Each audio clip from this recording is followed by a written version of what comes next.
Assalamualaikum warahmatullahi wabarakatuh. Salam sejahtera untuk kita semua. Kali ini kita akan melanjutkan pembahasan soal latihan ujian sekolah untuk matematika minat.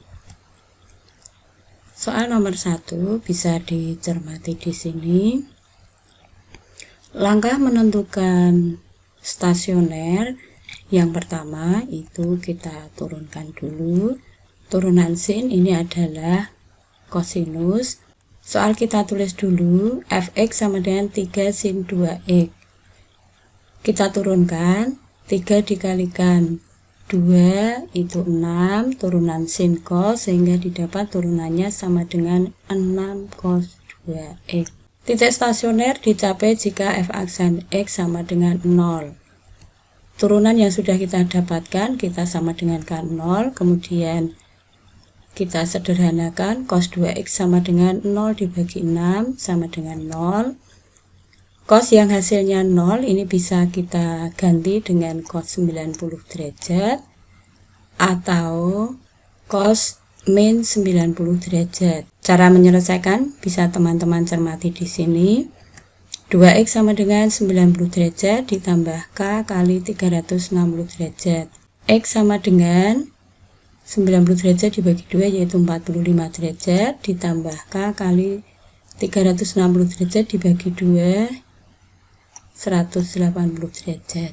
2x sama dengan min 90 derajat ditambah K kali 360 derajat. Dengan cara yang sama diperoleh X sama dengan min 45 derajat ditambah K kali 180 derajat. Kita selesaikan yang pertama. Untuk X sama dengan 45 derajat ditambah K kali 180 derajat. Jika K sama dengan 0, maka X sama dengan 45 derajat ditambah K diganti dengan 0 sama dengan 45 derajat. Untuk K sama dengan 1, ini tidak memenuhi karena intervalnya itu antara 0 derajat dan 180 derajat. Kita lanjutkan untuk X sama dengan min 45 derajat ditambah K kali 180 derajat. Jika K sama dengan 0 ini tidak memenuhi. K sama dengan 1, maka X sama dengan min 45 derajat ditambah 1 dikalikan 180 derajat sama dengan 135 derajat.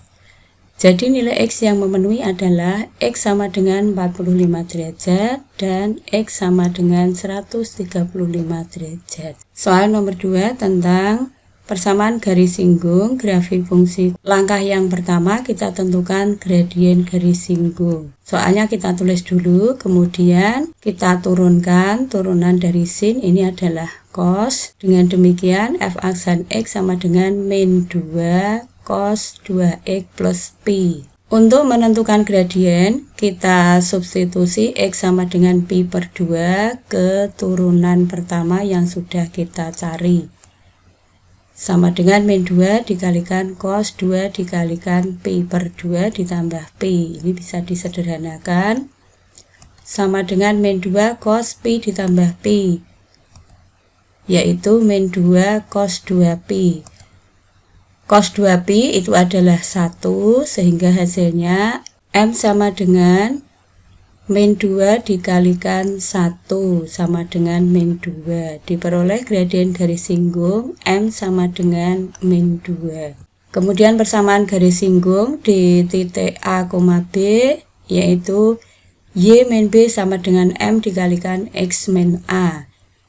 Untuk menentukan persamaan garis singgung dengan gradien M sama dengan min 2 di titik Pi per 2,0, kita tinggal menggantikan B dengan 0, M diganti dengan min 2, A diganti Pi per 2. Diselesaikan, ini tinggal dikalikan min 2X plus Pi.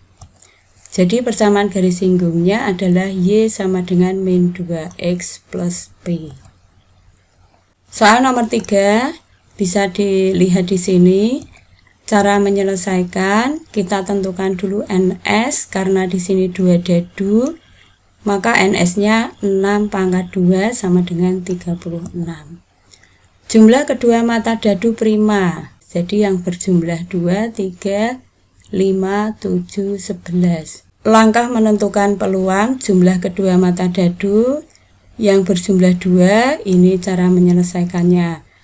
F2 sama dengan PX sama dengan 2, yaitu NA dibagi NS. NA itu kemungkinannya bisa teman-teman lihat di sini, yaitu 1,1, ini ada 1. Kemudian NS itu diganti 36, jadi F2 sama dengan 1/36. Yang lain caranya sama untuk yang berjumlah 3, 5, 7, 11. Kemudian kita buat distribusi peluang variabel acak X-nya. Tinggal kita masukkan, untuk X sama dengan 2, itu 1/36. X sama dengan 3, ini 1/18. Dan seterusnya sampai X sama dengan 11, ini 1/18. Soal nomor 4, cara menyelesaikan, itu kita tentukan dulu N-nya yaitu 3. Mata dadu genap itu 2, 4, 6. Kemungkinannya berarti ada 3. Banyaknya ruang sampel ada 6, sehingga P-nya 3/6 yaitu 1/2. Q sama dengan 1 dikurangi P sama dengan 1 dikurangi 1/2 sama dengan 1/2. P X besar lebih dari sama dengan 2 itu sama dengan F2 ditambah F3. F2 dimasukkan ke rumus, diperoleh kombinasi 32, 1/2 pangkat 2 dikalikan 1/2, 3 dikurangi 2. Kemudian F3 caranya sama, tinggal kita masukkan, disederhanakan. Setelah itu untuk menentukan kombinasi, teman-teman bisa gunakan rumus yang ada di sini. Kombinasi 3, 2 ini adalah 3. Kemudian 1/2 pangkat 2, 1/4. 1/2 pangkat 1 ini 1/2. Kombinasi 3 ini adalah 1. 1/2 pangkat 2 yaitu 1/4. 1/2 pangkat 1 ini 1/2. Tinggal dihitung, 3/8 ditambah 1/8 sama dengan 4/8 yaitu 1/2. Jadi peluangnya adalah 1/2. Soal nomor 5 ini mudah teman-teman, cara menyelesaikan. PZ kurang dari 0,4 dan lebih dari min 1,2 itu sama dengan PZ kurang dari 0,4 dikurangi PZ kurang dari min 1,2. PZ kurang dari min 1,2 itu kita ganti 1 dikurangi PZ kurang dari 1,2. PZ kurang dari 0,4 kita cari 0,4. Kemudian kolomnya 0 yaitu 0,6554. Sedangkan Z kurang dari 1,2 yaitu 0,8849. Dihitung sama dengan 0,5403. Jadi nilai dari P Z kurang dari 0,4 dan lebih dari min 1,2 sama dengan 0,5403. Soal yang nomor 6 bisa teman-teman cermati di sini. Cara menyelesaikan, kita tentukan dulu banyaknya siswa yaitu 500, mu itu 154, taunya 16. Yang dicari itu adalah PX besar kurang dari 146. Untuk X sama dengan 146 kita gantikan ke rumus, diperoleh hasil Z sama dengan 146 dikurangi mu-nya diganti 154, taunya diganti 16. Diselesaikan sama dengan min 8 dibagi 16 sama dengan min 0,5. P X besar kurang dari 146 sama dengan P Z besar kurang dari min 0,5. Ini kita ubah dulu sama dengan 1 dikurangi P Z besar kurang dari 0,5. P Z besar kurang dari 0,5 ini kita cari dari tabel. 0,5 kita tentukan pada kolom 0 yaitu 0,6915. 1 dikurangi 0,6915 sama dengan 0,3085. Untuk menentukan banyak siswa yang memiliki tinggi badan kurang dari 146 cm, maka kita tinggal mengalihkan dengan 500 hasil yang sudah kita cari tadi. Sama dengan 0,3085 dikali 500, yaitu 154,25. Kita bulatkan menjadi 154 karena di sini adalah banyaknya siswa. Jadi banyaknya siswa yang memiliki tinggi badan kurang dari 146 cm sebanyak 154 orang. Soal nomor 7 bisa dilihat di sini. Untuk menentukan H0 dan H1 bisa dicermati pada soalnya. Rata-rata paling banyak 6 orang. Dengan demikian, H0-nya adalah mu kurang dari sama dengan 6. H1-nya itu mu lebih dari 6. Soal nomor 8, kita tentukan dulu mu 0-nya yaitu 6. Kemudian rataannya itu 6,5. Taunya 0,8. Dan N ini adalah 49. Kita masukkan ke rumus, X barnya diganti 6,5, mu 0-nya diganti 6, taunya diganti 0,8, N-nya diganti 49.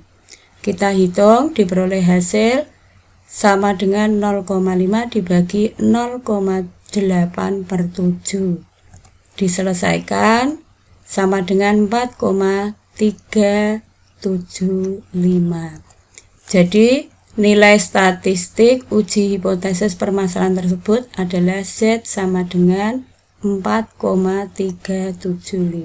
Soal nomor 9 bisa dilihat di sini. Langkah pertama, kita tentukan H0 dulu yaitu mu kurang dari sama dengan 7. Kemudian H1-nya itu mu lebih dari 7. Rataan itu 6,7, taunya itu 0,5, N di sini diketahui yaitu 40. Alfa itu 8% sama dengan 0,08. Sama seperti soal nomor 8, X barnya kita ganti dengan 6,7, mu 0 diganti dengan 7, tau diganti dengan 0,5, N diganti 40. Sama dengan min 0,3 dibagi 0,5 akar 40 yaitu 6,32. Diselesaikan sama dengan min 0,3 dibagi 0,5 dikalikan 6,32. Sama dengan min 3,792. Jadi nilai Z sama dengan min 3,792. Soal nomor 10 bisa dilihat di sini. Kita tulis dulu alfanya yaitu 5%. 5% itu sama dengan 0,05. Setengah alfa sama dengan setengah dikalikan 5% sama dengan setengah dikalikan 0,05 yaitu 0,025. Karena yang ditanyakan adalah daerah kritis, cara yang mudah, 1 kita kurangi dengan 0,025 sama dengan 0,975. Teman-teman perhatikan yang kita gunakan adalah uji dua pihak sehingga kita cari setengah alfa. Pada tabel dicari angka 0,975, ternyata diperoleh hasil 1,96. Jadi daerah kritisnya adalah Z kurang dari min 1,96 dan Z lebih dari 1,96. Demikian yang dapat saya sampaikan. Selamat belajar, semoga sukses. Wassalamualaikum warahmatullahi wabarakatuh.